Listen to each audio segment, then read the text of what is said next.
Dragonshire is map number 1. 2ARC plays versus Blank, and this is going to be our last best of 3 for day number 2 of the playoffs here at the end of the Storm North America.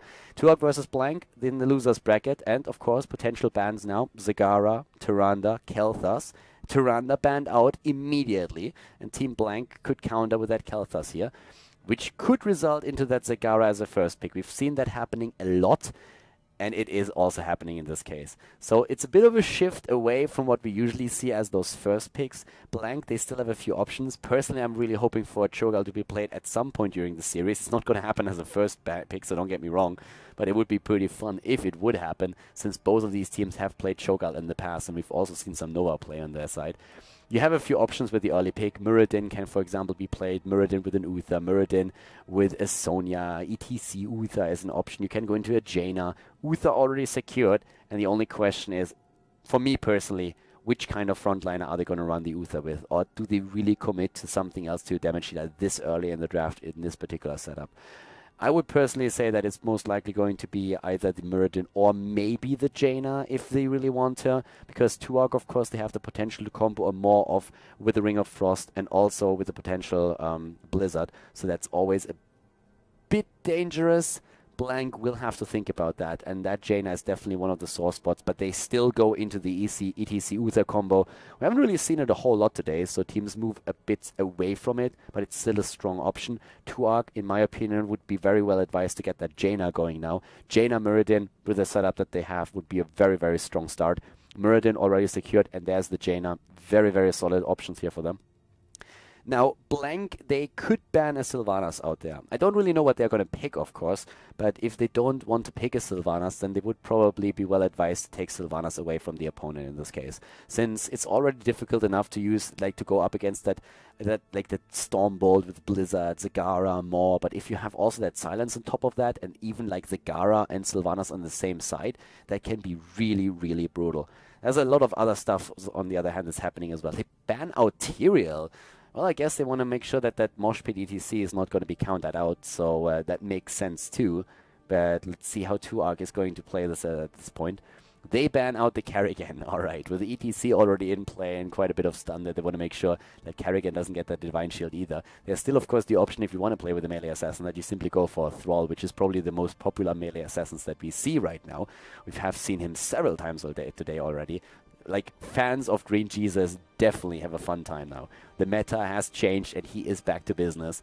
Blank, then again, at this point, they need some range damage. And that's, of course, where, again, Vala, Reyna, Falstad, they are probably the big three that you're looking at. And Reyna has been picked now. So he's a very, very good pick in this case. Can go into the Hyperion here for the push. Can make a bit more happen also, even with the Reyna's Raiders, which we have seen in play earlier on today by Team Bob Ross Fan Club. And the Falstad as well. So a lot of presence on the map here already. 2ARC, I would still like that Sylvanas. I'm going to be honest here. I really like that Sylvanas in their setup. They could theoretically go into a Vala if they want to have more damage, but they also have the option to run 2 frontliners plus a healer. They could go into also that Thrall. Thrall plus Rhaegar, Thrall plus Karazim, for example, would be a very good option here for them. And we've seen similar setups here today already. That also that Sundering on a Thrall would help you against the ETC. Chipper, thanks for the subscription here. Thank you very much for the sub, my friend. Thanks for the support. Very much appreciated. Cheers. Of course, Uther ETC, the whole idea here is to have the Divine Shield for ETC so that it's uninterruptible. But still, Sundering is always a good option to use. The Tacita is also still out there, so if you want to have him, you can use him. But I don't really feel that they really need to take it. I really feel either... They have, like, in my opinion, they have two choices. They can either go down the melee assassin road, that would be a Thrall, or they could just simply say, hey, we're going to pick that Sylvanas now up and run it with her. A third option would be just to pick a second tank right now, or they could go into that Cho'Gall that we've been talking about earlier, which I would definitely love, but then they have no healer, so I don't think that's going to happen. It's wishful thinking that we have here. As I said, I was waiting for this series quite a bit because both of these teams played Cho'Gall before, and it's just like super fun, you know? But yeah. It's a Brightwing for the heals, and that limits now the... I don't think it's going to be a melee assassin with that Brightwing. Maybe even a Tacita, Brightwing Tacita as a bit of a combo. That you can actually play that. Yeah, but that Brightwing shifts things around quite a bit. So that looks more like we could maybe see that Hassada here for vision would be really good as well. Gives them extra sustain. You have a double support comp. You can play with a bit of a damage focus. But let's see. Guys, you are running out of time. Evala over Sylvanas. Alright, they go a different road. What I would really like to see again is Evala that goes into the potential Reign of Vengeance with the Zagara as the Maw setup. That would actually be cool. That's just been ages since we've seen that. And Strafe is just like so good. Blank, by the way, now, talking about them, they still have the option to go into a melee assassin as well with the Divine Shield that they, of course, are running here. And they do exactly that. They pick the Thrall. I thought 2-Arc might go for it, and I would have liked that a lot. But instead, it is Team Blank that runs for the melee assassin. So our first match is going to, again, showcase Green Jesus. And we're going to go into the game on Dragonshire right away to find out which team is going to take the lead here in the losers bracket of the Enter the Storm North America playoffs. Game on, everybody, and this time for real, nobody's dropping. We have our first game in the best-of-3 series between 2-Arc and Team Blank. A series that I'm pretty hyped for because I potentially feel we could see a choke out here today. And even if we don't, those teams were always able to deliver nice games.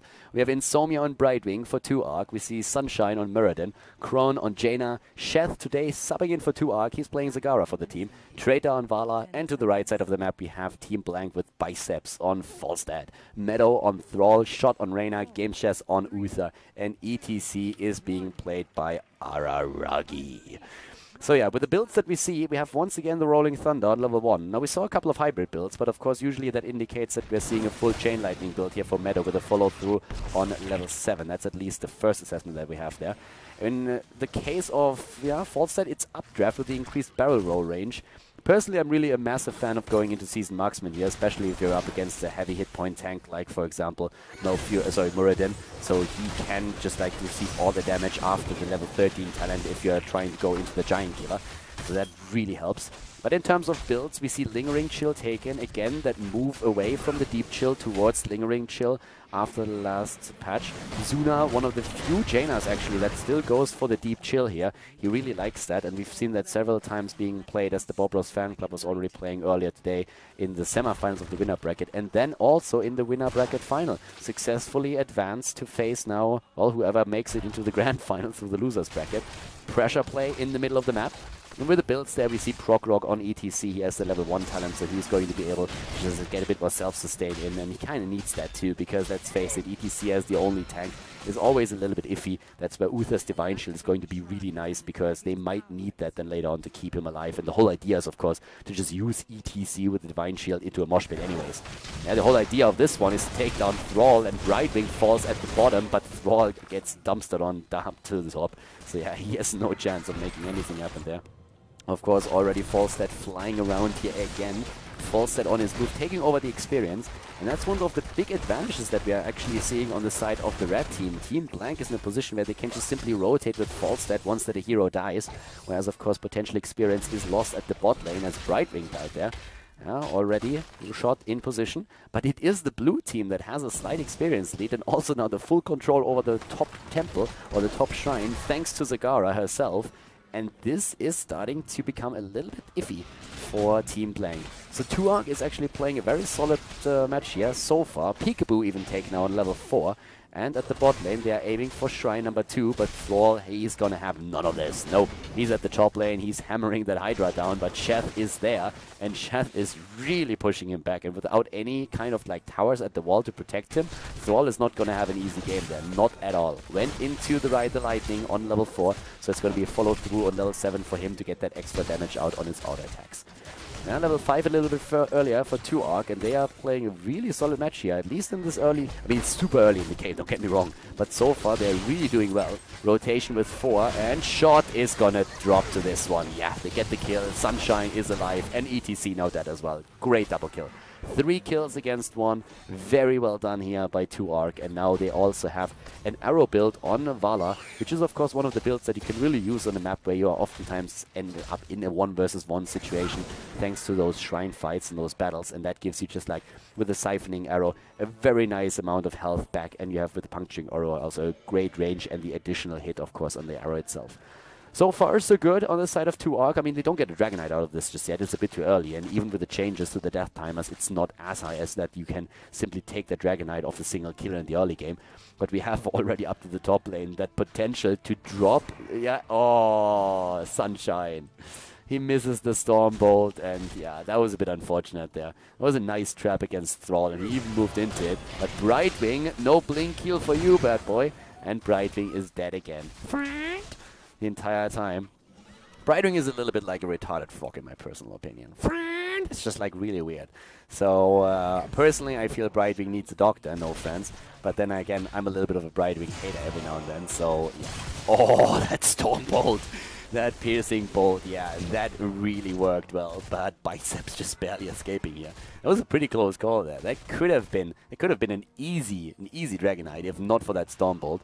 We have the, I like to call it the anti-melee assassin talent on the level 7 for Jaina, but of course it's not only against melee assassin, it's more so a talent against auto attacks in general. There is a melee assassin on the side of Team Blank, but there's also that Fawcett. So two heroes that really benefit greatly from the auto attacks, and that's where Frost Armor is really making a very nice effort to reduce all of that damage. We have follow through taken. Only on one hero so far. Where's that Thrall with a follow-through? We have it on ETC only at this point. Oh, the kill against Shot again. Reyna without the escape is really having trouble. And we have an adjustment in the build on Thrall. I mean, these days, like, Thrall is one of those heroes where anything goes, right? We have now Stone Wolves taken, and I find that very surprising. Usually the whole idea of this build is to get, well, not the whole idea, but a massive part of this build is to just like get the extra charges here on your Chain Lightning, have the low cooldown, get those abilities in, and then with follow through get all of that damage out on your auto attacks, and with good mechanics you're able to just get a massive amount of damage out there. But now without follow through, that's not going to be possible anymore. The root is going to be nice, don't get me wrong, but still, it's a bit surprising for me to see that. Crowan here is trying to drop ETC. Yeah, it was nearly the turnaround against Jaina, but so far she's still alive. Aragi should be in cooldown in a second. Brightwing is starting to jump in now too. That drops the shield, of course, after level 7 with a face shield here. And they go for ETC again. He dashes away, but Vala is on the way in the middle of the map, and this is going to be a Dragonite. Dragonite for the team here. Trader takes it. Well done. Good rotation. And a very nice move by 2-Arc. They're playing a solid game here. They're not super ahead or anything, but they are in a decent spot. No repeating arrow on Vala either. Wow. So no follow through for Thrall on level 7 and no repeating arrow on the side of her. So instead it's the searing arrows, the searing attacks that we see now. All about the auto attacks in this case. That's a pretty interesting adjustment there as well. Didn't really expect that to happen. Usually with the arrow focus you're trying to go into the repeating arrow. It's mana draining of course, but the damage output is really nice and the sustain that you get out of it is also pretty sweet. So we have besides that as the level 7 talents, the Fight or Flight taken. Also a talent that you oftentimes see comboed with the Give Me More on level 1. I suppose this is just an adjustment that Shot made because he got focused so much already during all of this. Relentless Leader is another option that you have, but right now Shot seems probably a bit more worried about what's going on in this game. 10s are also there, and with the level 10s, it's again the potential kill again, of course. Yeah, these guys. There comes, oh my god, that double kill potential here. Chess is taken down too. Yeah, right now, very, very annoying for them. So yeah, they get dropped as well. The Dragonite moving in down to the bot lane, and they are already aiming for another kill here against that fort. Job well done. Level 10 abilities now for both of the teams. We already see that Mosh Pit with the Divine Shield chosen here. Mighty Gust as well. Reyna's Raiders over the potential Hyperion. And Uther, now that he's back, is with the Divine Shield rushing in, as Sundering has been the talent on level 10 for Thrall. So 6 kills against 2 overall, nearly a 2-level lead, and Thrall is moving into the wrong direction, and he was completely visible. Has to use his Sundering. They won't be able to capture him, but yeah, this is already a very, very solid spot right now that we are seeing for 2-Arc. They have a solid experience lead, but of course, we are still now in this mid-game scenario where the heroic abilities are starting to play a role, and we've been talking about that power that you have with the Divine Shield and also the Mosh Pit, so that's going to be really, really important here. Already Sunshine, Trader and Crone starting to go for a few of the camps. But the really important part is still that we are in a situation where one good Divine Shield Mosh Pit can really start to take you down quite easily. Already Araragi and Shot are in position to at least take one of the Siege Giant camps. That's going to be nice. And we're having up to the top now here a bit of pressure play as Biceps is getting the experience. There's nobody really to help out Jaina, but maybe she can like just drop a few hit points. Biceps reacts in time and is immediately there. Down here on the other hand, Sunshine was attempting to get a bit of a play going. But yeah, Force that flies in. Jaina has, of course, to rotate around. Brightwing is still on the way back. But the level 13 talent is going to be super nice for all of the heroes on 2-Arc. And 2-Arc with the Mutalisk. Now for Zagara, we're seeing Brightwing going straight into the Dust talent. Shield Dust taken. And it's probably going to be the Bouncy Dust then on level 16. For now, though, with the 13 talents, we have the extra damage on Sunshine. Going straight into these 1 versus 1 situations, of course. The Dragon Statue is ready again. And this time, oh yeah, just barely jumping out there. That was a nice trap, but the stun was a bit too late. And that would have been great, because they are still just struggling to get that level 13 into play. Adjustment also, Arrow Build. I mean, Arrow Build allows you to go into Spell Shield. It allows you to also go straight into the, well, Frost Shot, as we are seeing in this case, if you need to. Brightwing is getting a bit attacked, but Sunshine is already moving over. And here is the potential Polymorph. Divine Shield too fast. Oh, ETC still with the Mosh Pit here. And they drop Zagara. Nice damage. Biceps is actually still alive, and that is quite something, but ETC is falling. And the Mosh Pit, of course, and also the Divine Shield are both gone. Therefore, no ability available to turn this around. It's a double kill. Could be a triple kill, but they dropped Jaina as well. 3 against 2, 4 against 2. Reyna is now also dead. Great play here once again by 2-Arc, and they really start to dominate this game now. Very solid performance, especially here on the side of, well, I'd say Muradin, who is always able to just get these stuns in at the last moment. The only survivor in this case is really Thrall, and him going up against Trader, I just don't see it happening. I mean, yes, mana isn't really available for Vala, but there should be Brightwing in play in just a second, and that's going to be a good Polymorph, and that's all that you need right now. Polymorph has happened, Zagara is there, Shet is moving them back, and this is now the 13 talents at least for Team Blank, but they are up against now level 15 and the Dragonite. And that puts us groupies. We have groupies and a double Giant Killer. Now, double Giant Killer on these heroes, this is really going to start to threaten, especially Muradin. Muradin is going to be in a very tough position throughout the game right now, and that could be a big issue at this point. So if Muradin starts to drop early on during these fights, then of course Team Blank is going to get a lot of momentum going here for them. But Traitor starts to just like rotate to the bot lane. They are trying to drop the towers there at the wall since they can't go for the fort. But of course there's a lot of damage against the Dragonite as well. But as long as they can just like get the Fire Breath in every now and then and just like drop those hit points, that's all that they really need to do. We have no extra range or anything on the Ice Lance for Crowan, so he can't really utilize that. He went into a different build here, especially of course with that Frost Armor on level 7. But they are still starting to make their plays here, and that early level 16 talent would really help them. If they can drop a tower here thanks to the Fire Breath, that's more than enough to really bring them even closer to the next talent. Yep, there we have it. 16 already dropping, and with that we have Stoneform now in play. We have also Greater Polymorph taken. Oh, sweet. So they get even more disables in. Aragi, of course, he is already moving in to the bush, but there is Sunshine waiting for him. They could jump right in. They could really jump right in, but they move away for now. They're 2 levels ahead, and they should try to utilize that level 16 talent that they have now. Blood for blood on Vala. And giving you a bit of an idea about the damage that we're having so far in this game. 28,000 Vala, 24,000 on Zagara, the 2 of them with very, very solid damage output in this case. Thrall at 11,000 is still struggling a bit. Camp is about to be taken here, and they're starting to jump in. This time they take it. This time they take it away. But it doesn't really look like they can make too much happen here. Brightwing, by the way, still with the extra experience up at the top lane. An early level 20, of course, would be amazing for them. But now they should really just use that level 16 talent to maybe push one of those waves in even more, one of those lanes. They're aiming for the camps on the map, and that is another Bruiser camp that they're currently taking. So they're in a very solid spot here. And Insomnia is playing this very, very safe. There's no reason to move out there and suddenly die. But as long as he knows where on the map the opponent is positioned, he can just like move in again and get some experience for the team. And that's exactly what they're doing. But this is a double camp at the bot lane now. And they want to go at least through the wall with that 16 talent. They're going to get that. Brightwing is going to get ready to jump in as soon as possible. Maybe even a push into the fort at the, well, in the mid.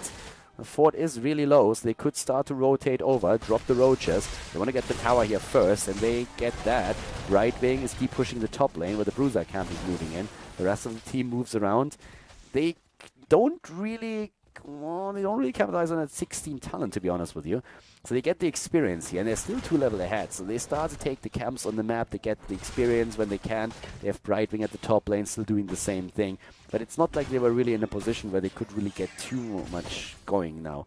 As a wall has been eliminated, but there's still like 2 forts available. Dragon Knight is going to be ready in a bit. And if they get another Dragon Knight on top of that level 16 talent that they have as an advantage, that would of course be great. That would mean keep, more or less. I mean, the bottom keep would be taken, but I don't really know if they have the time to really make that play. The bot lane is being pushed now by the Siege Giant camp, so they start to rotate to the top. So they take it from bot to top, from bots to... bottom to top. Jesus. It's 3 o'clock in the morning, guys, so sorry, but like, yeah, that's definitely affecting me a bit. Fawcett flies in. Smart move here. Like, without that flying ability and the mobility on the map itself, that would have been a bit tricky to hold. But they get that. The problem is that there's now a whole amount of space at the top lane to allow them to go straight for that fort. And they will be able to push this down, especially since down to the bottom of the map we had the Siege Giants eliminated. So now the level 16 talents is there. But with that fort eliminated, we have now a 2-level lead still. And that's, of course, a magnificent position.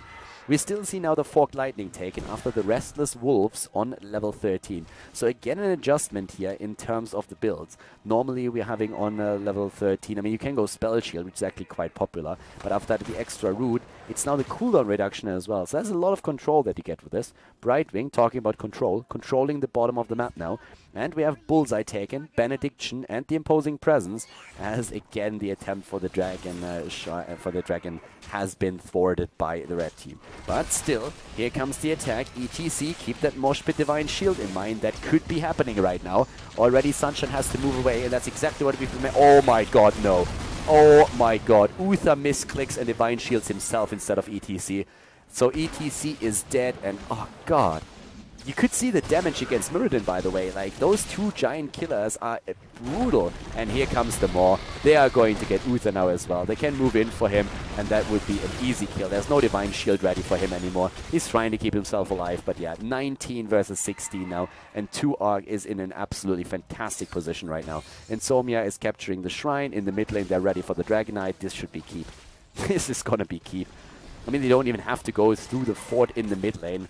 I don't even know why they bother. I guess they can get both. They're already moving in, and yeah, they should go for the keep now. That's exactly what they do. Just a bit of extra damage here, but they move down to the bottom of the map, and they are going to secure themselves the first keep in the game without any questions asked. The level 20 talent is soon going to be a hit, and that is going... I mean, the Storm talents alone. A 4-level lead. They're going to have a 4-level lead, guys. 4 levels. 16 minutes into the game, they are in a fantastic position. It's a 5 versus 5 again, but this keep is gonna fall. We are like in a great position for them, and there's a level 20 now, and if they get a few kills in here, that's all that they need to do. But, well, there's a fort in the mid lane, so why not simply rotate over and take this first, and that's exactly what they do. Hardened Shield on Mirrodin, Rewind on Brightwing for the double polymorph, and with a greater polymorph, that's an eternity where you can just disable someone completely. And of course they move in. Oh, the snipe against Mirrodin! Wow. Okay, that I didn't see coming. Brightwing apparently didn't see that coming either. She had no way to react to that, was a little bit too far behind, and that was a really important kill considering that the level 20 was just hit. Oh, yeah, everybody jumped away, and the Maw is being hit as well. That attempt was... Oh, decent one. Divine Shield and the kill against Brightwing. Can they even get Vala? Vala! Strafe! And they get 1 kill, but Reyna... Nope, there's the blink. Trader blinks away, but there's a kill against ETC now too. Crone, he's not stopping. They are actually going to get more than that, aren't they? They will get at least Uther. Yeah, they get Uther, and can they get more? No, they can't, but they get the triple kill. Even with the turnaround that we just saw there, and the Divine Shield and Mosh Pit, with Reyna getting away, it's still... Oh my god, they also get Thrall. How did they get Thrall? They must have used Blink, right? They must have had a Bolt of the Storm still available so that they could move in. Even with that kill against Mirrodin here and the second kill against Brightwing, it's a simple turnaround for 2ARC, and they get 4 kills out of this. Unbelievable. And now, of course, they have the opportunity to go straight for a few camps. They can maybe even get a Dragon Knight on top of this. Well, only if it's going to just... Nah. Even if it's announced now, Thrall is going to be back in time to really work for it. But it's... I mean... I feel for Blank. I really feel for them. It's 16 kills against 6. Damage output alone, if you take a look at that, 44,000 and 42,000 on Vala and Zagara. Nobody has even half the damage of those two guys on the side of Team Blank. And now it's just like one camp after another taken on the map. There's a Bruiser camp at the bottom that they could go for, but they first of all take the Mercenary camp to the left side. And they just like, they take every single camp that they can. They take every single camp. They know that they can still get a Dragonite with a level 20s, and that's exactly what they're trying to do right now. They want to finish with the next Dragonite, and now they have an entire level where they can still wait for the Dragonite, because it's 19 versus 20. Shrines are going to be active in 18, and there is absolutely no chance that Team Blank is going to get that level 20 talent before their Shrine have been activated. They need to go for one Shrine, and they go up to the top one. They go to the top one, and yeah, well, the only question is really, is Tuark going to be able to get that Dragonite with the level 20 advantage that they have now? Can they force that fight, or is Falstad able to fly around them and just use the positioning and use that like position on the map to get into a spot where he can just deny the Dragonite to them constantly until the level 20 talent is hit by them as well? And I don't really think that's going to happen. They move away. There's a massive wave, by the way, coming down at the bot lane with catapults and a double camp, and Brightwing can now go up to the top. Doesn't even have to just yet. There's Vala waiting at the shrine, and this is going to be Falstad flying in, but there's the fight immediately. Falstad is in, and Biceps is going to fall to this. Yes, Biceps is down, and this is going to be Dragonite. Already Crone in the middle of the map, and boom, Dragonite has been taken. One hero is down. Game's chest is going to be chased away. This should be game. They're going to try and finish it right now. This will be the 1-0 in the series, unless they screw up now. That has to be... unless there's going to be a fantastic play right now, this is going to be the... There's the, oh yeah, more against Thrall. He has Sundering, he can try, but that's the punt against Uther. Kicked into death. He has the level 20 talent. Has he taken it in time? No, he didn't. Level 20 didn't spawn in time. He has Redemption now, but he's dead and he's down for the entire duration. Meadow, yeah, there's a mosh pit attempt. They're trying, but this is the kill against Reyna, and this is of course going to seal the deal. The Dragonite is already on it, and they are going to finish this easy peasy. Tuark is taking the lead in the best of 3 series against Blank right now. ETC is getting a kick in the butt in the end of the game, but this is it. GG and well played. Tuark taking the lead in the best of 3 here at the losers bracket of the End of the Storm North America playoffs.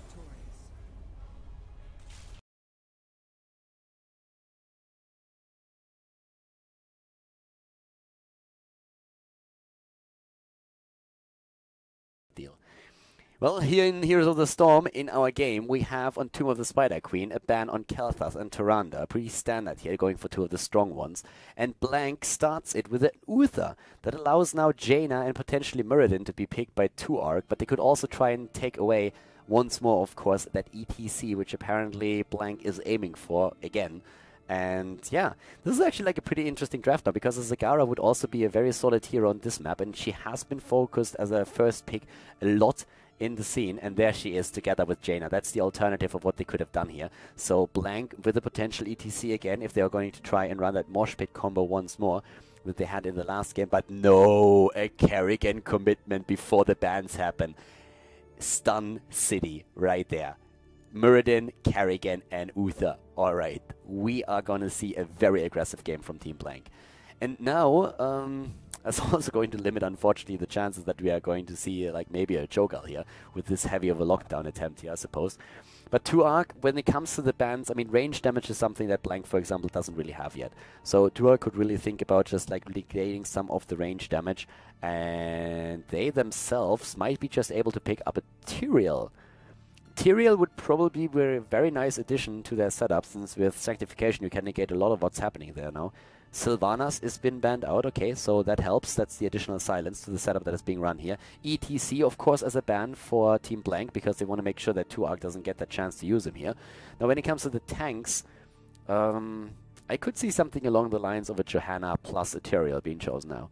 Johanna alone with the Iron Skin can already negate a lot of the lockdown that could potentially happen here in this game. But then if you also have the potential to go into the Sanctification against the Kerrigan combo, that would be really nice.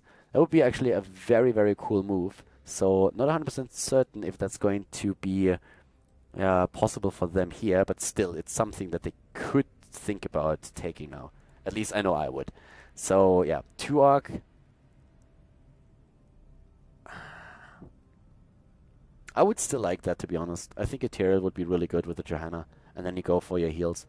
There's the Johanna. Are they going to play the Tyrael as well? That's of course the question, but the Johanna is already a very good start. You need that frontliner, and she's the best one to escape any kind of like lockdown thanks to that iron skin that she can use later on the blessed shield, so that kind of helps. They have with Zagara a bit of disengage as well, but Zagara is going to be the Zagara and Jaina are going to be the two heroes, and especially in the early game, Blank is going to focus most of their attention. So keeping them alive is going to be tricky, very tricky. And there's a Tacita actually like serves a very similar purpose like that Tyrael in the nah, not the same thing. I mean, you grant the shield, you're trying to go play with that support here. You don't have the sanctification on the other hand. So a Tacita it is that gives also vision on the map, and it also takes the opportunity for Blank away to play that Tacita themselves. So they could have done that to also counteract Zagara with the creep tumors, of course. So it's still a pretty solid move. Blank then, they need range damage. That's the first thing that they need. Reyna on this map is solid, but they chose to go into Vala first. Are we still going to see the Reyna as the second one, or is that going to be it? Vala is solid, and she has lane push, she has wave clear. That's really cool if you go in the multi-shot build. Reyna is a hero that benefits heavily from the Season Marksman on this map, since it's of course one of the best Season Marksman stack maps that we have in the pool. And Blank, they're waiting a very long time, so what else could they take? I mean, you can play a Falsehood here as well, of course, but I think Reyna would be very solid after carrying against the combo, and if he gets that single target damage, especially in the late game, that's brutal. But Blank is really waiting a long time for that pick, so maybe they have some other hero that they would like to play in this case. They already have a melee assassin, they have the Meridian 2. Whoa! Nazeebo! Alright, Ravenous Spirit maybe? Okay, that I didn't see coming. Nazeebo I did not see coming. In before Nazeebo uses Gargantuan and Karrigan uses the Ultralisk. This is actually a combo that Araragi played once at DreamHack Bucharest when he was still playing with SK. They used that and they went for a must summons build, so to say. There is the Tyrael after all, but that means that they have Tacita as the solo support. So basically Tuareg is doing exactly what I said earlier, Johanna plus Tyrael. But, and that's the part where I'm like a little bit off, I would have gone for a different support. I would have gone with this setup for maybe a Rhaegar, maybe a Charism, probably Charism here, but they go for a Tassa with the shields. That is going to make it pretty tricky against Karrigan, but they have a massive amount of shields here, and Johanna is a great hero for this as well. So I kind of like that. I mean, they went for exactly what I've been talking about earlier, just with the adjustment on the healer, not going for a full heal, but a shield support, thanks to Tacita. It could be the last game of the day, and we're going to go into Tomb of the Spider Queen now to find out if Tuareg takes it with a 2-0 or if Blank comes back into the series. Game on, everybody. Theoretically, it could be the last map of the day now. We have Insomnia to the left side for Tuareg. They are in the lead here in the loser's bracket of the End of the Storm North America playoffs. And we have Insomnia and Tacita, Sunshine on Johanna, Sheth on Zagara, subbing in for the team today, and Kroen on Jaina with Traitor on Tyrael. Great combo. We've been going over it during the draft already. I'm really liking it. That Tacita as a support. Still a bit of a surprise, though, that he's played solo here, considering the heavy burst and stun setup that we are seeing for Team Blank. With Biceps on Nazeebo, a very cool pick. We haven't seen that bad boy in a long time. And to the right side of the map, Shot on Vala, Meadow on Karrigan, Araragi on Muradin, and Games Chess on the support playing Uther. Already the Death Ritual taken as the level 1 talent, and we have an adjustment with the Perfect Storm as level 1 for Muradin, so not going into any kind of Reverberation build, which is still very common here, of course. We're having at the same time also the Winter's Reach with the increased range on the Frostbolt. I kind of like that we're having the Stormbolt taken on level 1 because there's not too many heroes that really heavily rely on the auto attacks. There's a couple that can dish out a fair amount of damage with the Shot moving straight into the Banelings. That was not a good move. So many Banelings. Meadow and Shot already moving away. And that was definitely a fight that ended up in favor of Tuareg. They were able to get a lot more damage out during that. So a lot of their guys had to like move back well up again. Multi-shot build for Vala. We are seeing again Knight takes pawn, of course, for Johanna. The talent is so common that we don't really have to mention it anymore because everybody knows exactly what's going to be built here. But yeah, that being said, the adjustments on Jaina, I kind of like that. Winter's Reach, we see a full Frost, or we could see Frost charts, and then also Iceland's taken. Oh, the lockdown against Karrigan, and she dies as well. Yes, Chef is down. There's a bit of a nasty setup that we actually saw there. I feel a bit sad for him, to be honest. I mean, it looked for a second like he would be able to get away, and then both of these stuns hit him, and he walks straight into that circle of death. thanks to the zombie wall. So yeah, that's a bit unfortunate. But besides that, just as a side note, we have not too much experience lost because Insomnia rotated in immediately. And of course, let's be honest, with the setup that is being played here by Blanket, their high focus on the Divine Shielded Kerrigan, it was obviously like inevitable that Zagara would at least die a couple of times to that setup. She is just the priority target since she doesn't even have an escape. Crone is going to be another hero that has to be very careful, but he is currently just rotating from to top to the mid and back with the rest of the team, whereas Zagara in the bottom lane is playing this one solo, and this is of course going to be a very tricky spot for them overall. Sunshine and Trader, ooh, Meadow. Yeah, Meadow needs to be a bit careful there because he's taking a lot of damage on his Kerrigan, and yeah, that's a bit too much damage. If you're down to 0 hit points, then you are dead, and that's exactly what Kerrigan experienced now. So, the push in the mid lane, and look at these two towers already out of ammunition before anything has started there. Level 4 is going to hit a bit faster now for Team 2Arc, and 2Arc has played a very solid last game. So if they can make that happen again, then they would advance to the next round of the losers bracket, and Blank would be out of the tournament. There's also Mental Acuity taken on Tacita, and this is really starting to surprise me a bit. I'm not so surprised about the talents that we're currently having on, well, first of all, the Vampiric Strike on Tyrael, and second of all, the Laws of Hope that we see here. But that we don't even see Leeching Plasma, that is interesting. But we still need Kala's Embrace here. I mean, Tacita is the only support on the side of there. They have a lot of shields available, of course, also thanks to Tyrael. And Tyrael has some self-sustain, so does in this case, of course, also Johanna. I wouldn't be even surprised to see Zagara go for the rapid incubation here, so that she has a bit more sustain during the lane phase. But normally on this map, it is the endless creep that we are seeing, so there's potential for adjustment. Sheth, by the way, is just like getting the hell out of there. Getting the hell out of dodge. And look at that, gathering power for Nazeebo. Alright, so apparently Araragi is trying to get the gathering power, or like capitalize on those gathering power changes and use Nazeebo for even more damage. That's pretty cool. Meadow over here, he wants Crow, and what was that? That was a very nice Ice Lance that we just saw there.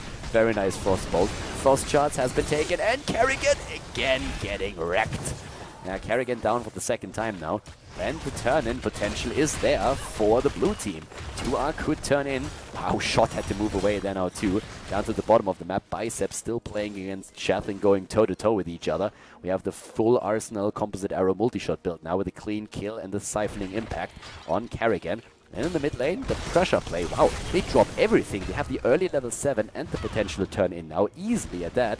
Have even a surplus in gems and the level, yes, there's Kala Embrace. So the preload on the shields is going to start, and the full force, Ice Lance, Frost Charts, and Winter's Reach all the way. Frostbolt all the way for the kiting, for the zoning, and up to the top lane now, level 7 versus level 6. They could turn in, but they haven't done it yet. So they have still probably a lot on Sheth. Yeah, indeed they do. 15. Biceps has been pushed back here. Sheth is actually doing a very solid job there. But the extra talent is definitely going to help them. Here comes the Iron Skin. Very early used, by the way, on Johanna. Early Iron Skin for them. And now they're starting to move in again. But could you see that turn? And triple battle momentum, by the way. They really want to reduce their cooldowns, don't they? Battle momentum also for Kerrigan. And the cool thing for 2Arc is really that they killed so many towers. I mean, we didn't even see a Web Weaver wave, and yet they took all the towers down in the mid lane, at the top lane, and if they get a kill right now before the Web Weavers come in, I mean, that would be brilliant. Trader is trying for the body block, Game's just barely getting out of there, and he went on Uther, not for Cleanse, but instead for Holy Fire. Doesn't need the Cleanse necessarily with the setup that is being run. Very few uses for Cleanse actually with this setup, so going for the Holy Fire helps them to take down the creep tumors on Zagara. That's a pretty smart talent to take actually. Toad Affinity has now been chosen as the level 7 talent on, on Nazeebo, and already Trader being attacked here right away. Nice Stormbolts though, they go in once more, and the Web Weavers on all of the lanes now starting to do their thing. Nice damage by Chef, hitting those Banelings and hitting them pretty hard. That is a Zerg player if you've ever seen one. There's a reason why this guy played Zerg in StarCraft 2. Look at that Baneling control, it is magnificent. And Sunshine again pushing them in, even interrupting the town portal on Araragi there, delaying that for longer, and they get an easy fort in the mid lane.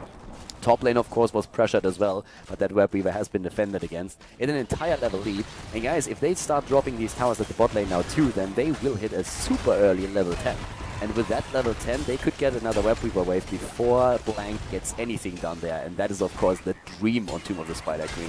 That's like the ideal scenario. They start moving in again, and this is starting to look very, very solid for 2ARC. They have currently 39 gems, 39 that they can turn in. Of course, there's a full turn-in available already to the opponent's team, but if level 10 is now being hit and is now seconds away, then they won't be able to move in and do anything here if the control is good. And with the creep tumors and also, of course, the vision that Insomnia can grant thanks to his Oracle, that should be the case. We have now Sanctification against that stun composition that we could see from Blank. We have the Force Wall, also the Blessed Shield, More and Water Elemental. And right now, with even this camp being claimed, they should be able to get that turn in. 7 gems short, and they should easily be able to get those by just moving through the mid lane here. So as long as they really just like get their gems turned in, this is going to be a second Web Weaver wave for Team 2ARC before Blank can make any plays there. And that should start dropping even more forts right now. The experience lead that they get is absolutely crazy. The turn-ins have started, and there's a lot more gems, of course, where those few came from. And they have the turn-in. They have it. They can go for the turn-in now, and I do not think that there's a way for Blank to really move in and prevent it. Crone, on the other hand, he really has to get the turn-in going now. At the bot lane, they're already going for another kill. I'm a little bit surprised that they don't go for the turn-in right away. I mean, they start to take these camps on the map, and that gives them a lot of pressure, which is nice. But it's going to be level 10 versus level 10, so it's not guaranteed that they're really going to get the turn-in done. Crone, has he turned in? Yes, indeed he did, so they're 13 short. But there's a level 10 versus level 10 now. Trader is still at the bot lane doing his thing here. Yeah, they go for the turn-in. They're a bit too late. 2ARC kind of screwed that up a little bit. It's not a big deal yet, but it could turn into one. That camp on the bottom lane should force a reaction from Team Blank on the other hand, so that should help if they just are a little bit more patient. Already they attempt to turn in again. Sunshine is getting storm bolted, but keep this wave in mind. This is going to threaten the fort. Here comes the big fight, and down goes Jaina, and Sunshine is being attacked. Good more, but yes, this is a triple kill potentially. Yeah, Trader is going to fall now as well. Huh? Let's be honest here. I mean, sorry guys, but 2ARC fucked it up. Let's be honest. They were in a great position to take the double turn in, and instead they waited too long. The opponent got level 10, and now we are seeing a triple kill against them. 2ARC screwed it up without any reason whatsoever. There was absolutely no point in not taking that, and now they are running against the Web Weaver wave. So yeah, they lost a fair amount of gems here. I have no idea why they did that. It was completely needless. It was a super obvious play, and they didn't go for it. Now they could put in a bit of pressure at the bot lane thanks to those 2 giants, but Meadow should be able to just like defend. They should be able to defend it, or they will just barely lose it. But yeah, they lost the gems. They get a kill potentially against Muradin though. That would be a great start to defend against those Web Weavers. Yep, okay, they get the kill and they take these gems away. At least that's something that they could do. So for them, this is actually kind of nice. But still, that play was so obvious, and it was really, I mean, it was such an easy move. Just turn those gems in, get the Web Weaver wave, take the camp, and start pushing in. Right now, they are on even levels again. So yeah, that was a bit of a waste there. Either way, let's not harp on it too much. They still get a lot of good kills. They have 3 kills against 4 now. They're still in a solid position where they could defend against the opponent Web Weavers. So it's all good. We have them with also the position on the map where they have just vision everywhere. Thanks, of course, to Zagara and the creep tumors, and the Web Weaver down here is going to be defended. They could just simply move into the right and then destroy the fort there. They will get a level 13 very soon, and they still have those 28 gems on Sunshine. So once that he turns in, they will get their wave then after all. They took this one down. Level 13 talents are now also ready for them, and that helps, of course, with the Prescience on Tassadar, Mutalisks on Zagara, and we have, of course, now with the improved Ice Block, and even Subdue taken on level 13. Another option for them, but look at that, the boss attempt at the top. They're gonna get it. They're gonna get the boss. The question is, are they gonna survive the fight that happens in a second here?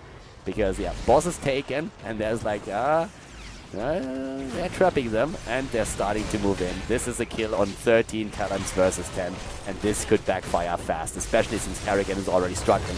Gets the Divine Shield though, but doesn't get the stun lock, and that's the problem. Fight is still raging here. Tassadar is in trouble, and we have Kerrigan, of course, now falling. She gets the stun in, but no kill against Tassadar. This is the first kill. Can they get the rest of the team as well? Kerrigan and Sunshine are low. Muradin jumps out. Uther.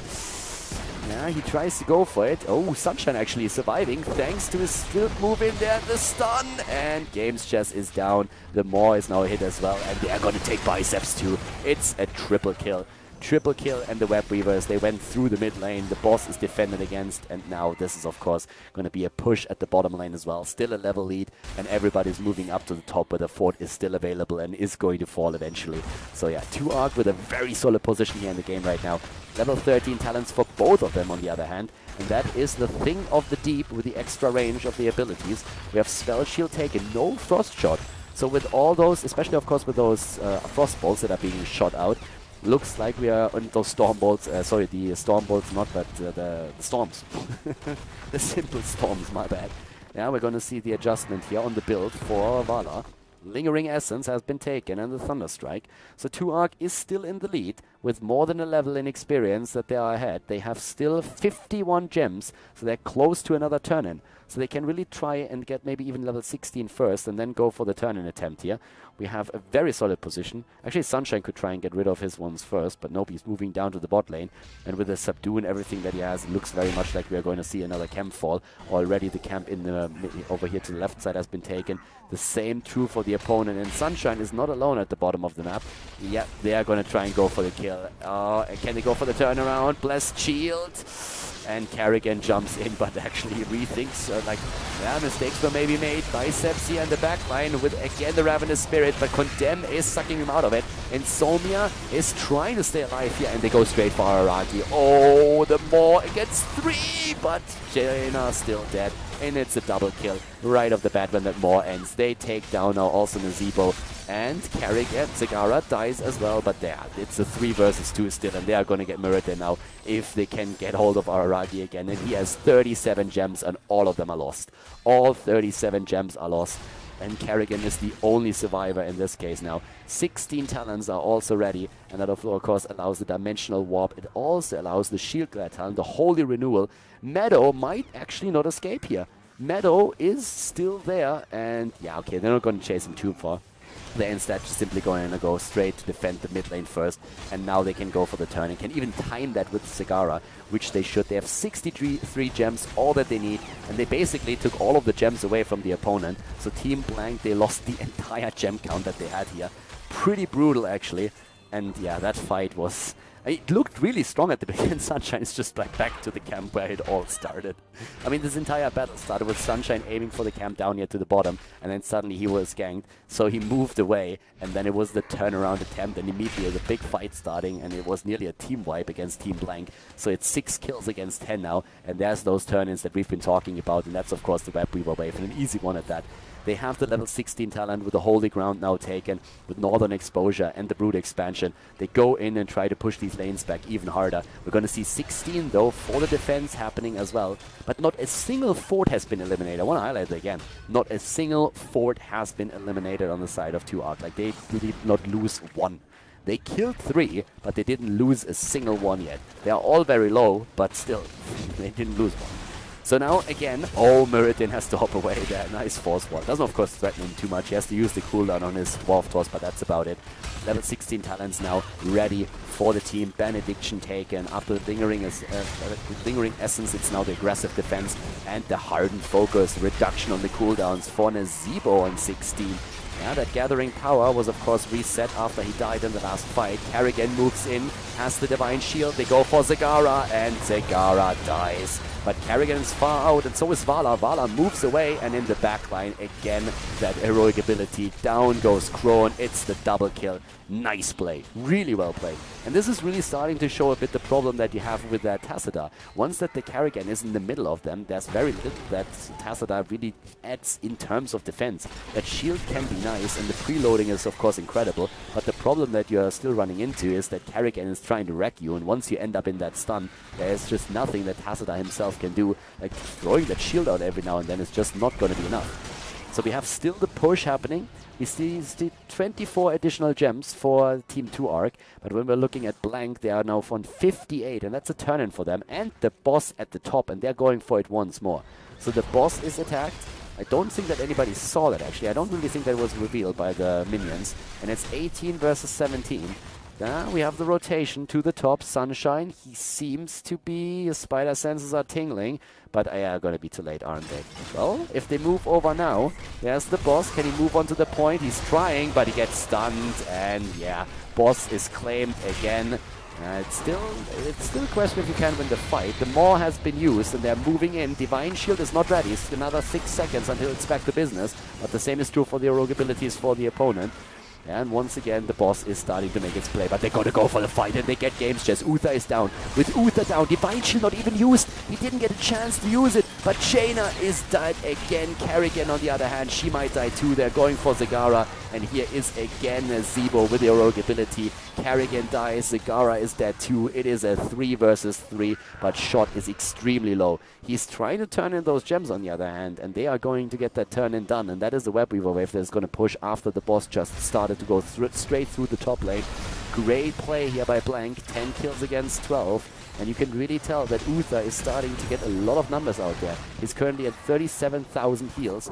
There's 33,000 still on Tacita. That problem is really just like that Divine Shield is of course missing. That panic button, that's just like last moment during the fight when you see the hero die, that you can use Benediction and a double heal, or you can just simply go for the Divine Shield. That is something that 2Arc just simply doesn't have. They are still had an experience, and they're starting to take down these Web Weavers already, but it's a tricky spot for them to really make these plays happen right now. It's going to get just a bit, like it's getting even more difficult right now as the game progresses to really keep all of this going with the Tacita as the solo support. The shields are pretty awesome. I mean, don't get me wrong, they're pretty cool, but the single target damage, that is something that is very difficult for them to negate, and you can really tell that this is something that they're struggling with throughout the entire battle here. Sunshine again trying to go for a couple of moves in this. Around to the bot lane, we already have the approach as well on the side of, well, that Web Weaver that has been defended against. But Traitor, uh-oh, he gets sniped, stunned, and, oh, yes, that's the kill against Tyrael. There's the problem right there. There's no Divine Palm, there's no burst heal, there's only a shield that you can throw out once, and that's about it. So Tyrael is dead, 11 kills against 12, and even with an early level 20, things are starting to look a bit grim. They put the pressure onto the keep to the right side, but now they are the ones who are constantly pressed back. 40 seconds on Tyrael. They're of course trying to make their plays here still, but they won't be able to get this cap. There's just absolutely no way for them to really initiate this. Yep, there's the stun against also the lockdown, and nice, they were able to dodge it. They're really toying with fire here. This is not an easy play. I mean, with them just like lingering around, they're of course attempting to just like buy a bit of time, but this is still toying with fire at this point. If you get locked down right now, and you end up in that vicious cycle by losing a hero every single time you're in a 4 versus 5, and then just like being always a hero down, then you are in even more trouble. But that level 20 talent is now finally ready for them, and that means Indestructible and Storm Shield, and that sustain of course, that's something that they can finally play with. And they also have a Hardened Shield available for Tyrael now, and a double Bolt of the Storm. So things are starting to look up just a bit because they have these talents available that give them sustain and survivability during the fight. But we have next to the Annihilating Spirit now also double Bolt of the Storm, Rewind for Muradin for even more stun lock, and of course the Redemption for Uther. So yeah, things are definitely heating up here. Tyrael without a pick on the talent yet. Trader, you have to make a choice here. Very likely we're going to see the Hardened Shield, but so far he hasn't chosen it yet.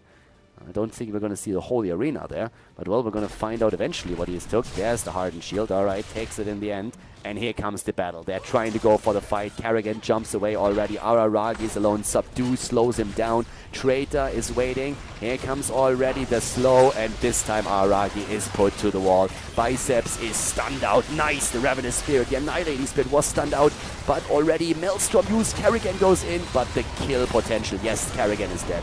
Kerrigan is dead, and also Vala is on the run. Nice jump. Aggressive blink by Crone. Jaina takes down Vala, and this is Uther now. Oh, can they get Biceps too? The slow, and yes, it's gonna be the kill. Guys, this is looking very much like game. The keep is on half HP, and 2Arc, they're moving in through the bot lane. They're going for it.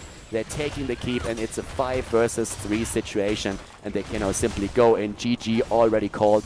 Of course, we're going to see an attempted defense by Araragi, but they are going straight for the core, and with the subdue, Araragi is also starting to lose hit points. Chef is in play, Games Chess is back, but this looks very much like we are going to see a 2-0 victory for 2ARK in this last best of 3 of the day. They're going to move on to the next round of the losers bracket here at the end of the Storm North America playoffs. Really well played, GG, and well done. Great series here between the two teams, and 2ARK just a bit too strong today. Even the Carrigan comp was not able to bring them down. Well played, and good luck for the next round. And that, ladies and gentlemen, is GG and the end of another series here on KhaldorTV with Heroes of the Storm. So once again, we have another video finished, and I hope that you enjoyed the commentary and that you liked the game, of course, as well. It was a pleasure casting the match for you. And if you guys really enjoyed it, then make sure that you give that video a thumbs up on YouTube. And of course, if you haven't subscribed to the channel yet, feel free to do that too. If you have friends that are interested in Heroes of the Sports esports scene, then definitely recommend the channel to them, or just show them the video if they want to see like a bit how the pros are drafting here, especially of course when it comes to the North American scene, European scene. And I mean, these days we even have a couple of Chinese games on the channel here, so I hope that you enjoy that as well. That being said, thank you very much for watching again. I'm going to see you guys next time with more Heroes of the Storm content here on the channel. Have a great day and enjoy your week, and see you soon. Bye bye.